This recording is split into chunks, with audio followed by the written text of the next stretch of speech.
오늘 우리에게 주시는 하나님의 말씀 출애굽기 5장 1절에서 9절 말씀입니다. 출애굽기 5장 1절에서 9절 말씀이에요.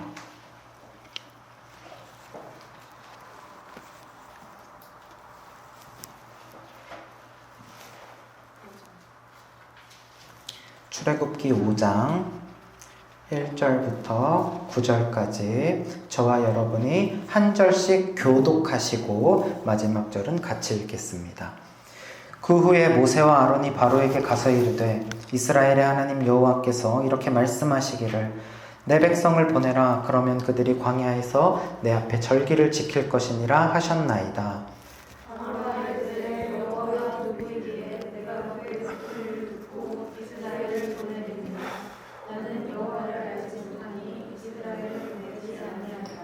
그들이 이르되 히브리인의 하나님이 우리에게 나타나셨은즉 우리가 광야로 사흘길쯤 가서 우리 하나님 여호와께 제사를 드리려 하오니 가도록 허락하소서.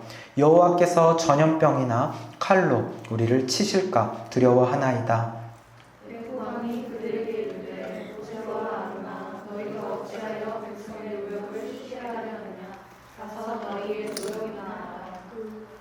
바로가 또 이르되 이제 이 땅의 백성이 많아졌거늘 너희가 그들로 노역을 쉬게 하는도다 하고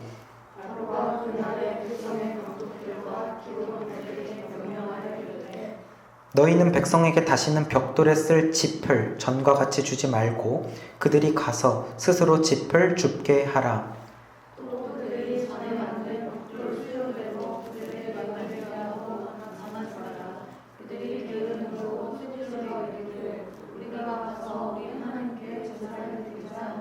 같이 읽습니다. 그 사람들의 노동을 무겁게 함으로 수고롭게 하여 그들로 거짓말을 듣지 않게 하라. 아멘. 오늘 말씀은 출애굽기 5장 1절에서 9절까지의 말씀이에요. 벌써 이제 출애굽기 14번째 시간인데 14번 했는데 아직 5장밖에 안 왔어요. 우리 출애굽기 갈 길이 먼데 제가 대충 계산을 해보니까 출애굽기는 아마 올해 안에 안 끝날 것 같습니다. 작년에는 마태복음을 딱 끝냈고 그 전에는 창세기를 딱 끝냈는데 출애굽기는 어쩌면 1년이 아니라 한 1년 반에서 2년까지도 갈 수도 있다라는 생각을 해요. 그래서 너무 길면 중간에 이렇게 또 다른 것을 특별 특강을 또 이렇게 중간중간 넣어서 너무 지루하지 않게 할 거니까 걱정하지 마세요. 그래서 오늘은 출애굽기 5장 1절 9절 말씀으로 바로가 이르되 여호와가 누구이기에 라는 제목으로 말씀의 은혜를 나누도록 하겠습니다. 지난 시간 말씀을 먼저 한번 살펴봅시다. 드디어 모세와 아론이 어디에 갔어요? 애굽에 갔습니다. 애굽에 갔어요. 혼자 간 것이 아니라 하나님의 말씀대로 형인 아론이 마중을 나왔었죠. 그래서 모세와 아론이 같이 애굽에 갔습니다. 가서 바로 애굽의 왕인 바로 왕을 만난 것이 아니라 먼저 누구를 만났다고 했었죠? 이스라엘의 장로들을 찾아갔습니다. 이스라엘의 장로들을 찾아가서 하나님께서 그들에게 하셨던 말씀을 들려줍니다. 근데 그 말을 모세가 말했을까요? 아론이 말했을까요? 아론이 말했죠. 기억 잘하네요. 하나님이 모세에게 말하고 하나님의 말씀대로 말을 더 잘하는 아론이 스피커의 역할을 합니다. 그래서 아론이 말씀을 전합니다. 이스라엘의 장로들을 모아놓고 말씀을 전해요. 하나님이 그들에게 들려주셨던 말씀을 전해요. 무엇입니까? 이스라엘 백성들이 노예로 살면서 고통 가운데 하나님께 부르짖는 그 소리를 하나님이 들으셨다. 그리고 그들을 이제 약속대로 건지시기로 하나님이 구원의 계획을 말씀하시는 거죠. 다시 말하면 말씀을 통하여서 하나님이 이스라엘 백성들을 사랑하신다라는 하나님의 사랑의 메시지를 전하게 됩니다. 그런데 단지 하나님이 그냥 사랑하시기만 하는 분이 아니에요. 말씀만 전한 것이 아니라 무엇을 또 보여주냐면 그 이스라엘 장로들에게 이적을 보여줍니다. 실제로 모세는 미리 봤었죠. 지팡이를 던져서 뱀이 되고 손에 나병이 있었다가 없어지고, 이 이적을 또 이스라엘의 대표들, 장로들 앞에서 보여줍니다. 그것은 무엇을 의미하는 거예요? 하나님이 이스라엘을 사랑하셔서 구원하시고자 하는 마음만 있는 것이 아니라 그것을 실제로 행하실 수 있는, 하나님은 무엇도 가지신 분? 능력도 가지신 분. 하나님은 그런 능력이 있으신 분이다라는 것을 보여주는 거죠. 사랑하실 뿐 아니라 능력의 하나님 보여줍니다. 이것을 보여줬더니 이스라엘 장로들이 어떻게 반응해요? 그것을 믿고 하나님을 경배했더라라고 이야기를 합니다. 이렇게 이제 애굽에 오기까지 모세가 얼마나 거절했는지 몰라요. 5번이나 하나님의 말씀에 거절을 했습니다. 계속해서 버티고 버텼죠. 그 버티는 것만 우리가 또 설교를 3, 4주를 했었잖아요. 그랬는데 막상 출발해서 도착해 보니까 이스라엘 백성들이 바로 믿고 일이 잘 진행이 되는 것을 알 수가 있어요. 그래서 우리가 지난 시간에 무엇을 배웠죠? 하나님께서 말씀하시면 그 말씀에 우리가 다 이해되지 않더라도 그 과정 어떻게 하실 거예요? 도대체 그들이 어떻게 듣는데요? 어떻게 믿는데요? 어떻게 보내준대요? 다 우리가 알지 못하더라도 믿고 내가 할 수 있는 것에 대하여서 순종하는 거예요. 그렇게 순종의 한 걸음을 내디딜 때 비로소 하나님의 역사가 시작이 된다. 하나님의 일하기가 시작이 된다라는 거죠. 우리가 이제 오늘도 나가서 노방전도를 합니다. 근데 아니 노방 전도를 하면 전도가 되기는 돼요? 그렇게 전도를 하면 사람들이 오히려 싫어하던데요? 요즘은 그렇게 길거리 전도가 아니라 관계적으로 먼저 친해지고 관계 전도해야 되는 거 아닌데요? 하여간 말이 많죠. 그게 바로 모세가 계속 거절했던 방법과 비슷한 것 아니겠습니까? 근데 하나님은 복음을 전하라고 했어요. 땅끝까지 전하라고 했어요. 가서 제자 삼으라고 했어요. 그렇다면 우리는 일단 할 수 있는 것을 하는 겁니다. 빈손으로 나아가지 않죠. 사람들에게 작은 거지만 정성으로 선물을 주고 이러면서 교회가 그들에게 사랑을 베푸는 겁니다. 돈을 들여서, 시간을 들여서, 마음을 들여서 하는 겁니다. 뒷일은 이제 하나님께 맡기는 거예요. 하나님이 하라고 하셨으니까. 그러면 하나님의 역사가 또 오늘도 시작될 줄 믿습니다. 자, 그래서 이제 이렇게 이스라엘 백성들은 믿고 경배하고 잘 됐어요. 자, 이제 누구를 찾아가야 될까요? 애굽의 바로 왕을 찾아갈 차례입니다. 그래서 모세와 아론은요 바로 왕을 찾아가게 되죠. 자, 1절 말씀 같이 한 번 더 읽겠습니다. 그 후에 시작. 그 후에 모세와 아론이 바로에게 가서 이르되 이스라엘의 하나님 여호와께서 그러면 그들이 광야에서 내 앞에 절기를 지킬 것이니라 하셨나이다. 아멘. 모세와 아론이 바로에게 찾아갑니다. 바로 왕에게 찾아가서 이야기를 해요. 이스라엘의 하나님, 그 하나님의 이름은 여호와 하나님. 여호와 하나님께서 우리 가운데 나타나셨는데 그 하나님이 뭐라고 말씀을 하셨냐면요.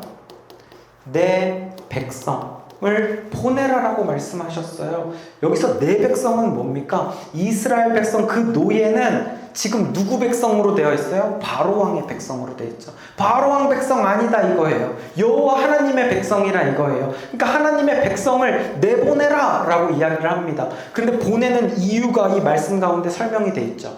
내 백성을 보내라. 그러면 어디로 가서? 광야에 가서 내 앞에서 무엇을 지킨다? 절기를 지킨다. 절기를 지킨다는 것은 뭐예요? 하나님께 뭘 드린다는 걸까요? 제사를 드린다는 겁니다. 하나님께 제사를 드리는 것, 하나님께 즉 예배를 드리는 것, 이게 뭐예요? 출애굽의 이유이고 목적입니다. 제사를 드리고 예배를 드린다는 것은요, 곧 하나님과의 교제를 한다라는 거예요. 하나님과의 교제를 하기 위해서 여러분 예배와 제사 없이 되겠습니까? 말씀 없이, 기도 없이, 찬양 없이 하나님과의 교제가 이루어질까요? 그리스도인답게 예수 그리스도의 보혈로 하나님 앞에 나아갑니다. 양을 잡음으로, 제사를 지냄으로, 예수 그리스도의 피를 흘림으로 하나님 앞에 나아갑니다. 우리의 죄가 그 피 가운데 사하여지고 하나님과의 우리의 관계가 다시 화목해지는 거예요. 이 제사와 예배와 교제 없이는 우리는 구원받을 수 없기 때문에 내 백성을 보내라. 내가 그들을 구원하기 위해서는 무엇을 해야 돼요? 제사, 예배, 참된 교제가 필요하다라는 거죠. 그래서 내 백성을 보내라 이렇게 했습니다. 자, 그랬을 때 이제 이 사람은 누구예요? 바로 왕입니다. 이집트의 왕이죠. 애굽의 왕입니다. 자, 어떻게 했을까요? 순순히 보내줄까요? 아, 그래? 아유, 그렇게 예배가 중요한 거면 가야지. 얼른 가 이랬을까요? 그렇지 않습니다. 순순히 보내주지 않죠. 자, 2절 말씀 우리 같이 한번 읽어봅시다. 바로가 이르되, 시작.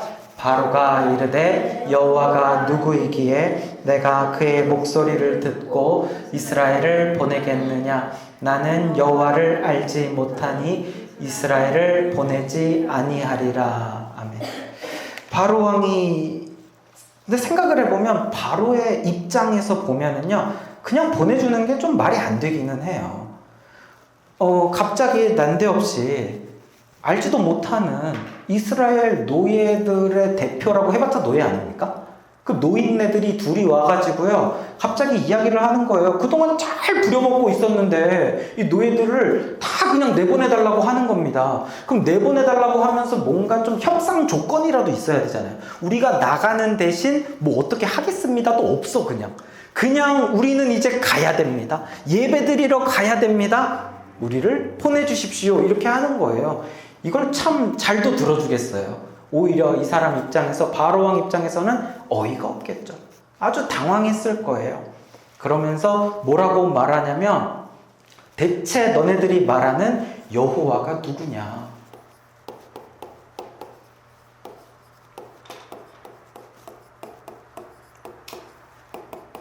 여호와가 누구냐?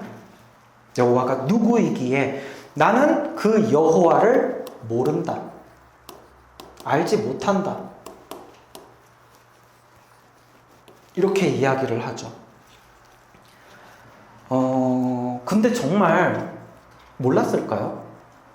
나는 여호와를 몰라. 누군지도 몰라. 그래서 나는 보내줄 수가 없어. 이렇게 말을 하고 있지만 정말 몰랐을까요? 몰랐을 가능성도 아예 없지는 않거든요. 근데 거의 없다고 봅니다. 실제로는 알았을 거예요.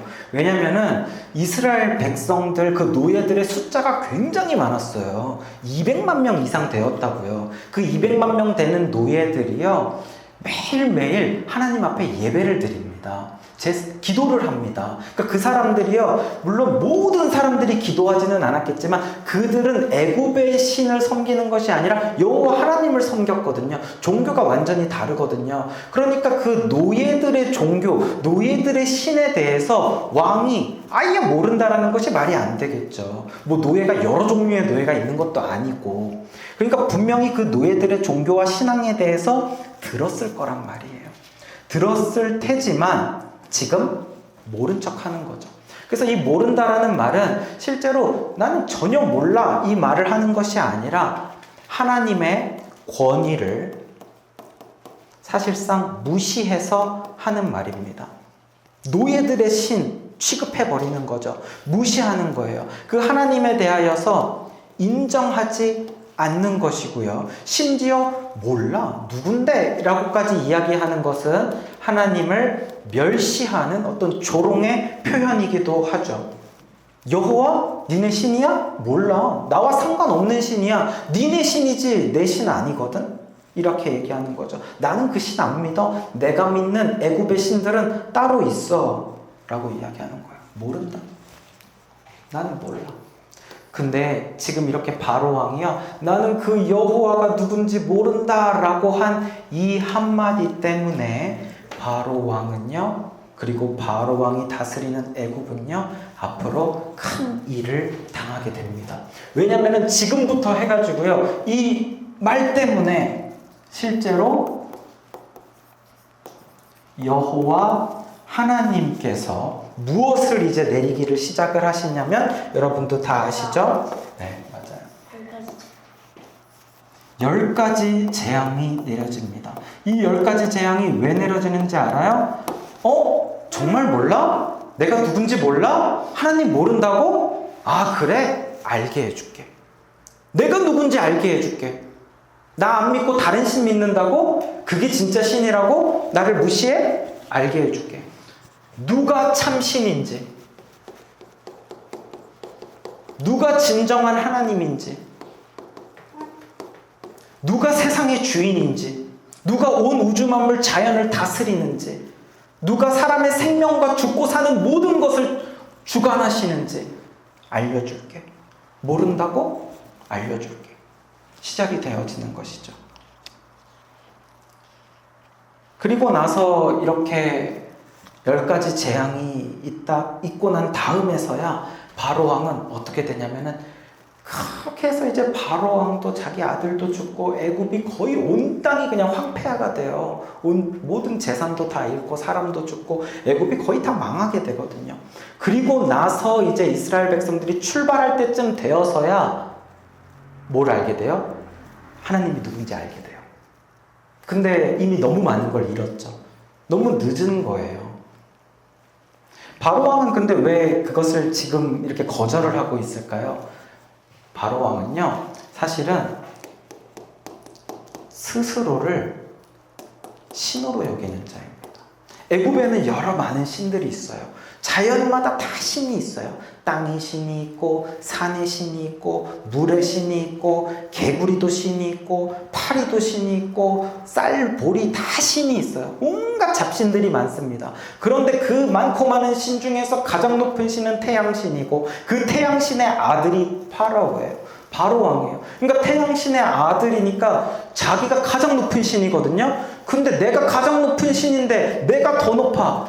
노예의 신? 뭐 있을 수 있겠지. 근데 나보다 밑이야 라고 생각을 하는 교만한 자인 거죠. 콧대가 굉장히 높은 자입니다. 그러니까 하나님의 권위가 없어요. 그 권위를 인정하지 않는 거예요. 무시하는 거예요. 어쩌라고 이렇게 되는 거죠. 그러나 그렇게 했던, 하나님을 모른 척했던, 무시했던 대가는 아주 크게 됩니다. 처음부터 하나님의 권위를 인정하고 하나님의 출애굽 계획에 그것을 잘 협조했더라면 얼마나 좋았겠어요. 그러나 안타깝게도 엄청 세게 얻어맞고 나서야, 그제서야 나중에 하나님을 인정하게 됩니다. 사랑하는 여러분, 우리도 명심해야 되는 것이 있는데요. 여러분들 중에 어느 누구도 하나님을 대적하거나 주님과 싸워서 이길 수 있는 자가 있을까요? 아무도 없습니다. 아무도 싸워서 이길 수 없어요. 그런데 지금 바로왕은 하나님과 지금 대적하고 있는 거예요. 싸우겠다라는 거죠. 그렇게 하면 결국은 망하게 돼요. 그러므로 최대한 빨리 우리는요, 하나님의 권위를 인정하고 그분의 뜻을 따라서 겸손하게 순종하는 게 가장 빠른 길이에요. 가장 지혜로운 길이에요. 나는 하나님 모르는데, 몰라. 하나님이 뭐라 말씀하셨다고? 뭐 그러든지 말든지, 너는 그 말씀대로 살든지 말든지, 나는 내가 알아서 해. 내 문제는 내가 더 잘 알아. 내 문제는 그 하나님의 말씀과 상관없어. 너나 그렇게 믿으세요. 나는 안 믿어요. 라고 콧대 높게 함부로 교만하게 하게 되면은요, 바로처럼 큰 코 다칠 수 있다는 거예요. 겸손해야 됩니다. 믿음으로 하나님 말씀을 따라야 됩니다. 간혹 교회 다니는 분들 중에 그런 말 하시는 분들 많아요. 하나님을 너무 빨리 알았어요. 하나님을 너무 빨리 알아가지고 남은 인생 많은데 이 시간 동안 다 예배드리면서 세상에 즐거운 것도 못하고 살려니까 너무 힘들어요. 노인 돼가지고 죽기 한 3일 전에 하나님 딱 믿고 천국 딱 가면 너무 좋은데 그거 가성비가 진짜 좋잖아요. 그랬어야 되는데 너무 빨리 하나님 알았어요. 막 특히 청년이나 주일학교 때 안 친구들 중에 그런 얘기하는 분들이 있어요.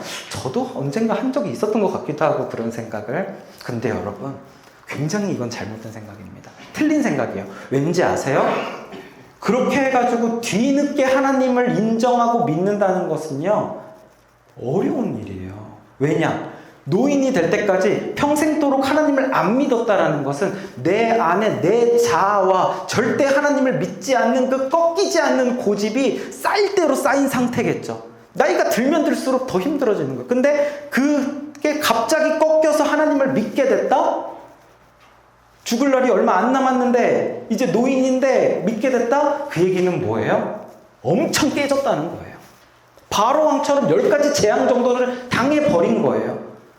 가끔 예수님 옆에 십자가에 같이 죽은 사람 진짜 부럽다. 그 사람은 십자가에 그 강도짓을 해서 십자가 처형받을 만큼 나쁜 짓을 하면서 살았는데 마지막 죽기 몇 초 전인지 모르겠어. 죽기 바로 직전에 하나님 믿어가지고 예수님 믿어서 너는 나와 함께 낙원에 있을지어다. 가성비 최고지. 근데 아니요. 가성비 최고가 아니라 그 사람 인생을 보세요. 지금 어떤 상태로 예수님을 믿었는지. 결국은 10가지 재앙 십자가에 달려버렸잖아요. 그 사람도. 그렇게 끔찍한 상황을 겪어야지만, 깨져야지만, 죽기 직전 가야지만 하나님 믿는 거, 그 인생이 행복한 인생입니까? 아니에요. 그러니까 우리요, 하나님 미리 믿은 것은 축복입니다. 하나님을 미리 알게 된 것, 빨리 알게 된 것은 하나님께 감사할 일이에요. 어느 누구도 하나님과 대적하여 이길 수 없습니다. 가능하면 빨리 하나님 앞에 권위를 인정하고 겸손하게 말씀을 따르며 살아가는 여러분들 되시기를 축복합니다. 자, 바로가 이렇게 이제 거절을 했어요. 거절을 했는데 모세와 아론이 여기에서 그냥 돌아가는 것이 아니라 한 가지 더 이야기를 하면서 이번에는 바로 왕한테 조금 세게 이야기해요. 경고를 합니다. 자, 3절 시작. 그들이 이르되 히브리인의 하나님이 우리에게 나타나셨은즉 우리가 광야로 사흘 길쯤 가서 허락하소서. 여호와께서 전염병이나 칼로 우리를 치실까 두려워하나이다. 네. 앞에서는 이스라엘의 하나님이라고 했는데 이번에는 히브리인의 하나님이라는 표현으로 바뀌어요. 잘 못 알아듣는 것 같으니까 이 표현도 쓰고 저 표현도 씁니다. 무슨 표현이 나오냐면 전염병이나 칼로 하나님이 우리를 치실까 두렵다라는 말이 나옵니다. 이 말은 성경에서 아주 자주 종종 등장하는 전형적인 표현인데 어떤 신적인 하나님이 내리시는 재앙을 의미하는 겁니다. 실제로 어떤 칼이 나오는 게 아니라 하나님이 내리시는 신적인 재앙으로 그러니까 애굽인들도 이스라엘 백성들도 그 재앙으로 인하여서 우리도 벌을 받을 수 있다라고 하면서 지금 뭐 하는 거예요?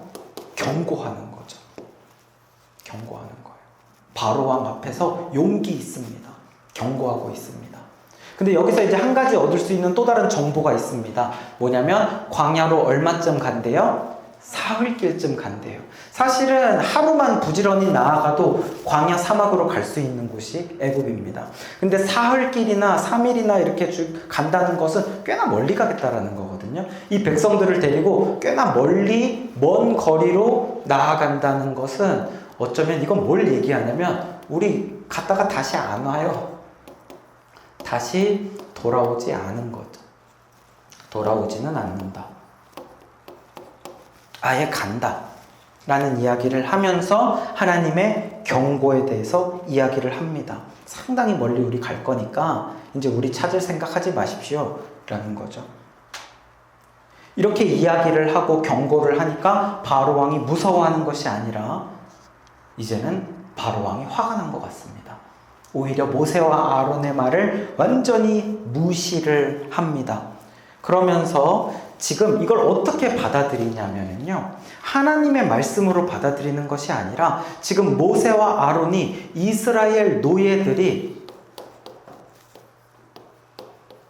무엇을 부리고 있다고 생각을 하냐면 잔꾀를 부리고 있다고 생각을 하는 거예요. 일하기 싫어서 꾀 부리고 있다 이렇게 생각을 하는 겁니다. 제가 군대에 있을 때요. 지난주에도 군대 얘기 잠깐 한 것 같은데 지금도 잠깐만 할게요. 군대 있을 때 2등병 때였어요. 쫄병 때. 그때 선임병에게 들었던 말 중에서 지금도 기억나는 무서운 말이 하나 있습니다. 뭐였냐면요. 제가 2등병 때 어떤 실수를 했어요. 사실 2등병은 원래 실수합니다. 수시로 실수합니다. 왜냐면 아는 게 많이 없으니까. 근데 어떤 실수를 했을 때 선임 중에 제가 좀 무서워했던 선임인데 저를 노려보면서 이렇게 말했어요. 어이, 군생활 편하지? 이 말을 하는 거예요. 말로만 듣던 그 말을 처음 들었을 때 오싹했어요. 그게 무슨 말인지 아세요? 군생활 편하지? 이 말이. 너 지금 군 생활이 편해가지고 군기가 지금 완전 다 빠져가지고 지금 그런 말 같지도 않은 실수를 하고 있는 거 아니냐? 군 생활 너무 편한 것 같아서 그러니까 내가 군 생활 좀 안 편하게 해줘? 군 생활 좀 힘들게 해줄까? 내가 널 너무 풀어줬구나. 내가 이제부터 너 군기 바짝 들게 해줄게. 라는 말이 그 안에 다 담겨 있는 거예요. 군 생활 편하지라는 말은. 그 말을 들었을 때 죄송합니다. 그게 무서웠던 기억이 나요. 근데 지금 이 바로 왕이 하고 있는 말이 지금 똑같은 말이에요. 너네들 지금 노예 생활 편하구나. 노예 생활 편하지? 이렇게 이야기하는 거예요.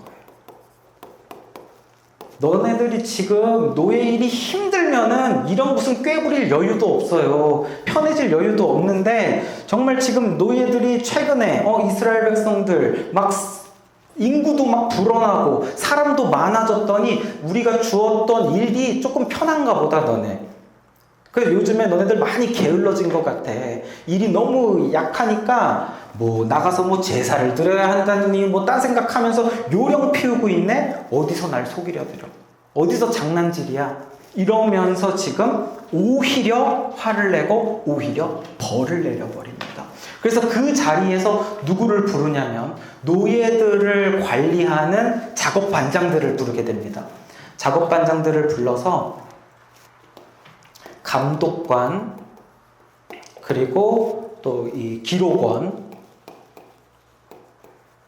기록원과 감독관을 불러서 일을 시키는데 어떻게 일을 시키냐면요.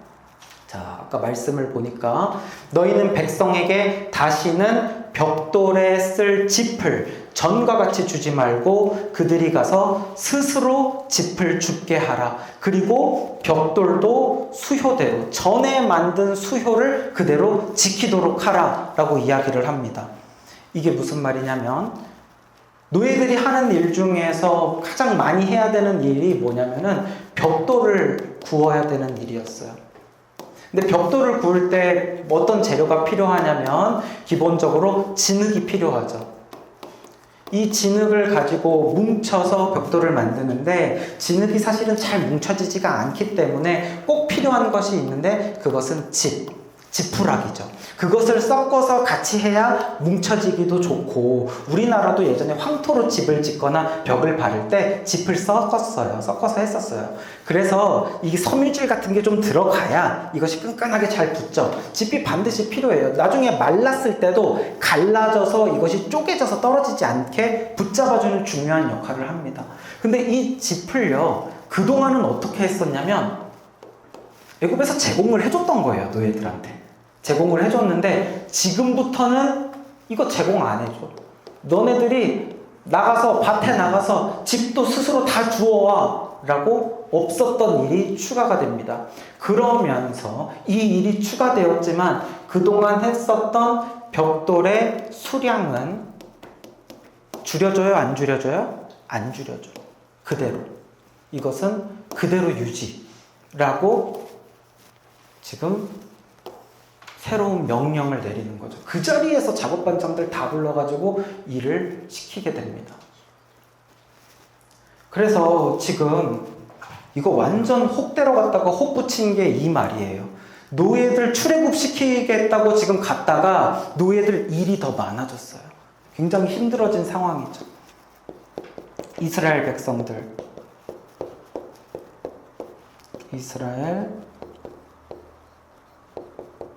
백성들에게 이제부터 어떻게 됩니까? 그동안 했던 노동의 강도가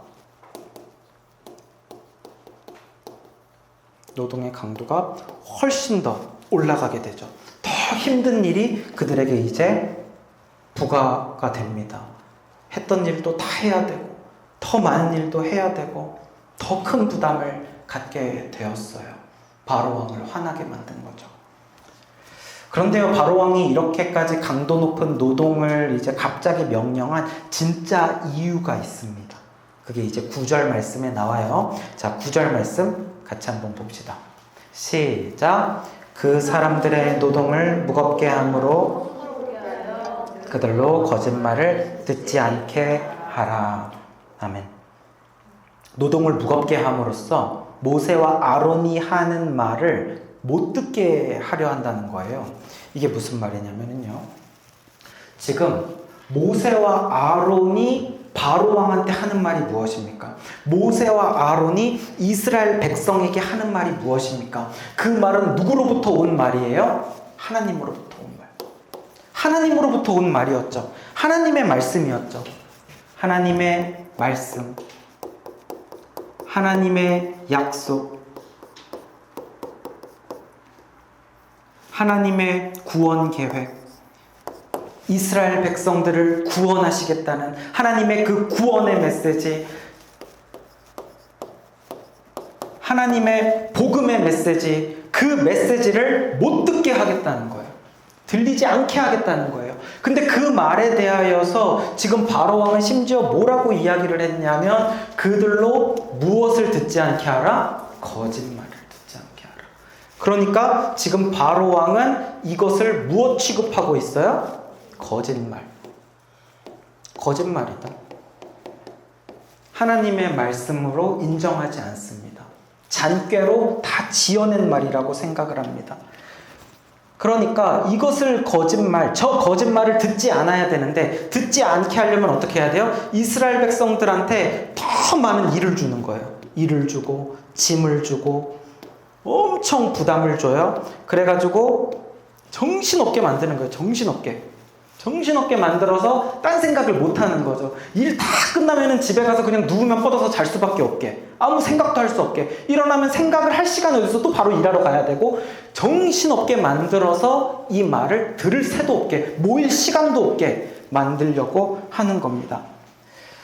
사랑하는 여러분, 오늘날 사탄이 우리를 공격하는 전략도 이와 굉장히 비슷합니다. 요즘 현대인들의 삶이요 진짜 바빠요. 어느 때보다도 바쁩니다. 사실 자동차가 발명이 되면은요, 자동차 발명됐으니까 먼 거리를 빨리 갈 수 있잖아요. 빨리 갈 수 있으니까 우리의 삶에 여유가 생겼을 것 같지만 먼 거리에 가서 해야 되는 일까지 하게 돼요. 우리 동네에서만 일하는 게 아니라 이제 저쪽까지 가서 일해야 된다고요. 핸드폰이 생기면 이제 편지 안 써도 되니까 편할 것 같지만 핸드폰으로 전화해도 되는 외국의 일까지 다 봐야 돼. 스마트폰 생겼지, 인터넷 생겼지, AI 생겼지, 여러분들이 이제 편할 것 같죠? 아니요. 내가 그동안 하지 못했던 일까지 이제 다 해야 돼요.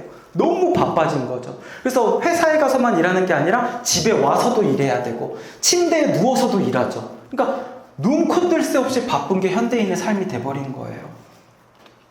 이렇게 오늘날 너무 바빠서 모든 사람들이 숨 돌릴 틈이 없게 되고 마귀는 이렇게 우리를 분주함의 함정에 빠져버립니다. 정신없게 만들어요. 분주함의 함정에 빠지면은요, 하나님의 말씀이 점점 희미해져요. 말씀 펼칠 시간조차 없어지는 거예요. 사랑하는 여러분, 우리 그리스도인들 부지런히 일하면서 살아야 돼요. 맞아요. 게으르면 안 돼요. 성실하게 사는 것 중요하죠. 그러나 정신없이 너무 분주해지면은요, 하나님의 은혜가 때로는 희미해질 수도 있다는 것을 우리가 알게 됩니다. 지금 바로왕이 바로 그 사탄의 전략이 그러하기 때문이죠.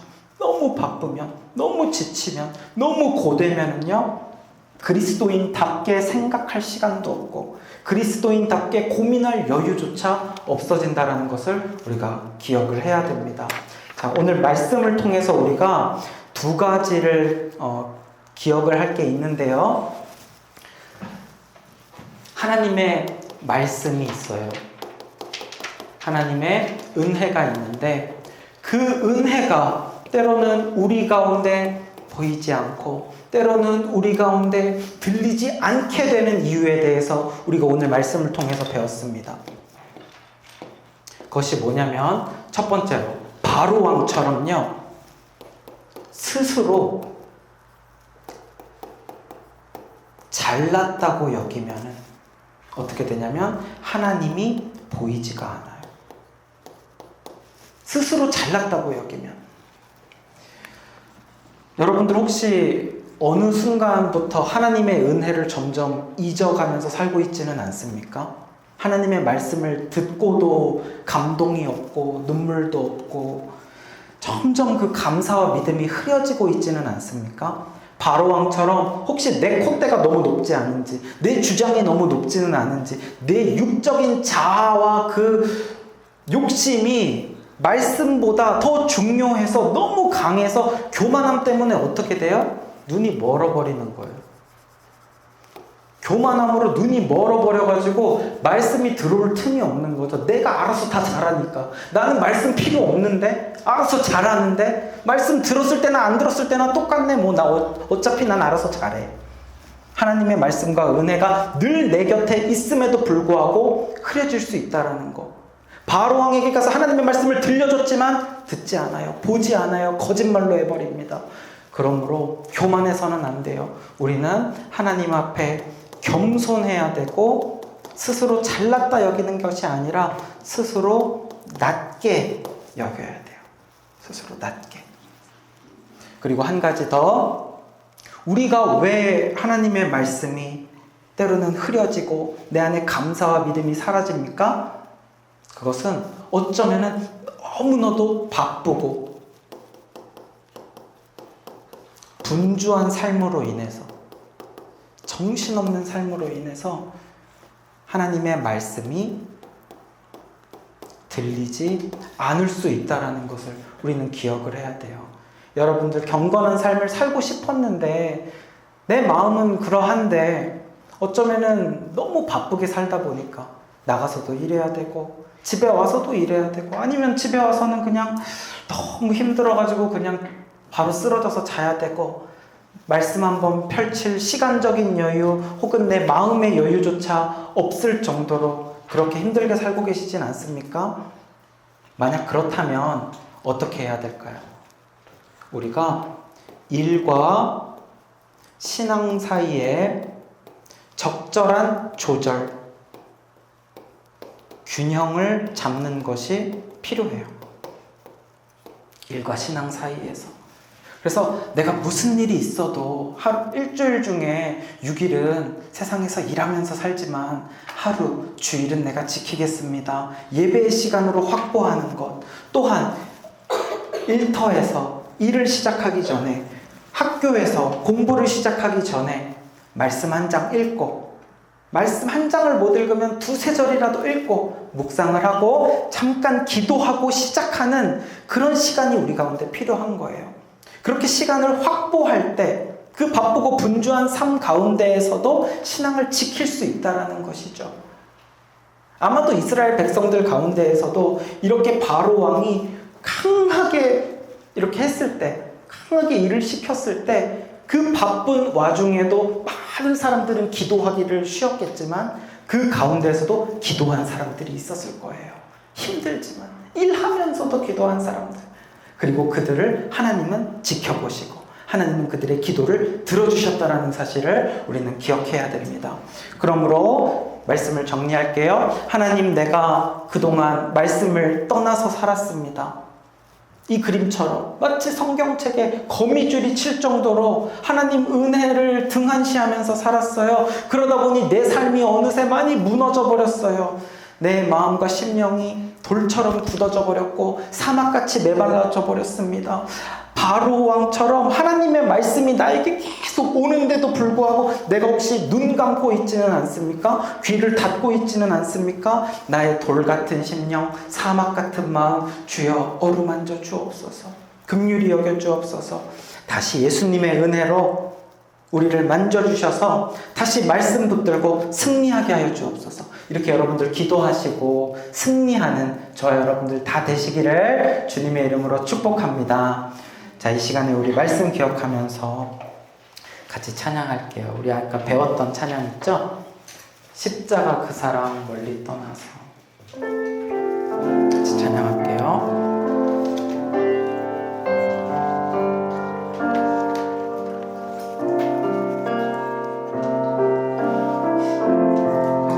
십자가 그 사랑, 십자가 그 사랑, 멀리 떠나서 무너진 나의 삶 속에 잊혀진 주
난 붙드시리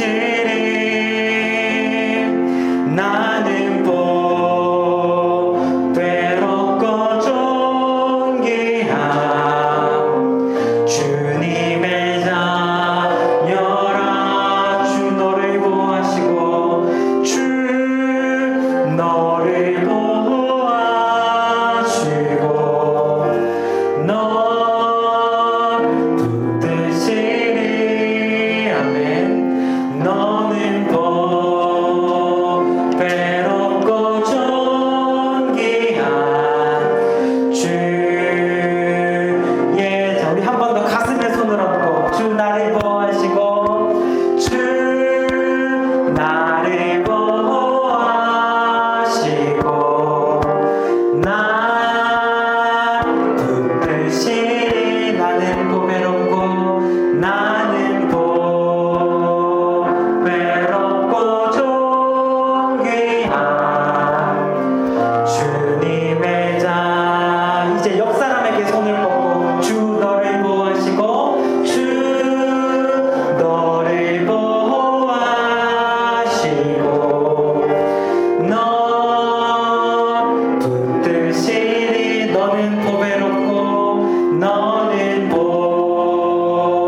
외롭고 존귀한 주의 자녀라. 이 시간에 우리 함께 기도합시다.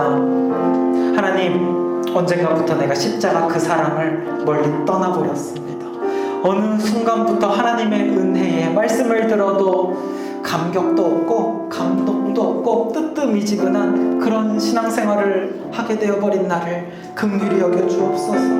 주님, 나를 불쌍히 여겨주셔서 어느새 말씀이 있고도 듣지 못하는 바로왕처럼 내 마음이 돌처럼 딱딱하게 굳어져 버렸어요. 사막처럼 메말라져 버렸어요. 주여, 나의 마음을 그리스도의 보혈로 어루만져 주옵소서. 사막의 강물에도 길을 내시는 하나님, 주여 나에게 은혜를 더하여 주옵소서. 교만함으로 눈이 멀어버린 나에게 주여 아버지 겸손함을 주옵소서. 주여 겸손히 주님 앞에 엎드려 말씀을 듣고 은혜를 사모하는 자들 되게 하여 주시옵소서. 또한 내 바쁘고 분주한 삶 가운데 주님의 말씀 듣지 못할 때 주여 일과 신앙의 균형이 잡히도록 말씀과 기도를 잊지 않는 우리들 되게 하여 주옵소서. 우리 주여 한번 부르짖고 함께 기도하겠습니다. 주여,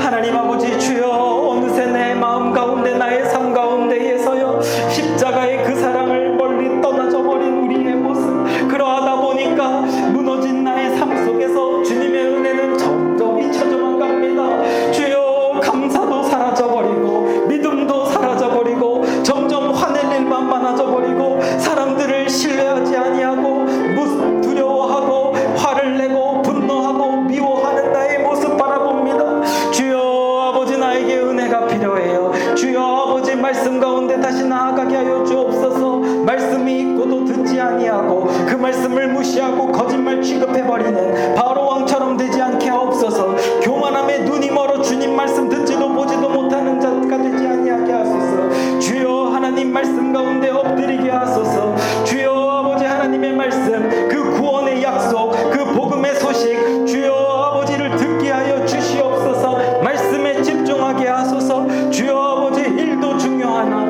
그 일에 너무 매달려서 매몰되어 주님의 음성을 듣지 못할까 두렵사오니 주여 아버지, 하나님의 음성을 주여 듣기 원하나이다. 주여 아버지여, 일상의 삶으로 인하여 말씀을 듣지 못한 일 없도록 나의 삶을 주여 조정하여 주옵소서. 주여 나의 삶을 조정하여 주옵소서. 내 삶이 경건한 삶이 되기 원해요. 경건한 신앙생활 되기 원해요. 주여 아버지, 예배의 시간을 확보하고 기도의 시간을 확보하여 주님 앞에 다시금 예배자로 나아가는 우리들이 되게 하여 주옵소서. 주님 긍휼히 여겨 주옵소서. 긍휼히 여겨 주옵소서. 하나님 아버지, 바로는 교만하고 콧대가 높아서 하나님의 말씀을 듣지도 않고 거짓말 취급하고 무시해버립니다. 또한 바로는 이스라엘 백성들에게 바쁜 노역을 시킴으로 인해서 하나님의 소중한 구원의 메시지, 그 희망의 소식을 해버립니다. 주여, 나에게도 이러한 모습들이 똑같이 있는 것 같아요. 나의 삶을 보살펴 주옵소서. 나의 안에 교만함으로 눈이 멀은 부분들 예수의 보혈로 깨끗이 씻어주시고 겸손함으로 주님 바라보게 하여 주옵소서. 또한 나의 일상의 삶이 너무나도 바쁘고 고돼서 주님 주시는 그 소중한 복음의 메시지를 듣지 못하는 일이 없을까 두렵사오니 나의 삶을 주님 조정하여 주세요. 예배의 시간이 확보되어지고 기도와 말씀을 할 시간이 확보되어지고 그래서 주님과 날마다 가까이 나아갈 수 있는 우리 되도록 주여 긍휼히 여겨 주시옵소서. 약속의 말씀으로 늘 승리하며 감사로 살아가는 우리 모두가 되게 하여 주옵소서. 감사드리며 예수님의 이름으로 기도합니다. 아멘. 이제는 예수 그리스도의 은혜와 하나님 아버지의 사랑과 성령님의 교통하심이 하나님의 말씀도 은혜도 잊은 채 무너진 나의 삶을 다시 일으켜 세우실 길이요 진리요 생명 되시는 예수 그리스도의 십자가 능력을 붙잡으며 다시금 말씀으로 믿음으로 살겠노라 다짐하는 믿음의 자녀들의 머리 위에 이제로부터 영원토록 함께 있을지어다. 아멘.